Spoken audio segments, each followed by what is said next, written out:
سلامونه دوستانو، هیله ده چې روغ او جوړ اوسئ. زه احمد شاه هوتک یم، امیګریشن کنسلټنټ د کالیفورنیا په سټیټ کې. دغه ویډیو د هغو کسانو لپاره ده چې ګرین کارټونه ایکسپایر سوي وي او اوس نوي ګرین کارټونو ته درخواست کړی وي خو ګرین کارټ ورته نه وي را رسېدلی، او یا هم د هغو کسانو لپاره چې د ګرین کارټ کیسونه اپروف دي او ګرین کارټونه دوی ته میل سوي دي خو بدبختانه دوی ته نه دي را رسېدلي، او یا هم غلطو ادرسونو ته تللی دي او یا هم ورک شوي دي.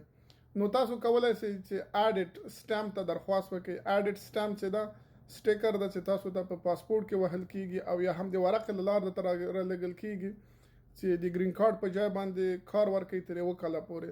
تاسو په دغه سټیکر باندې کولی شئ چې له امریکا نه بهر سفر هم وکړئ او د ګرین کارټ په ځای باندې تر 1 کاله پورې استفاده کوئ.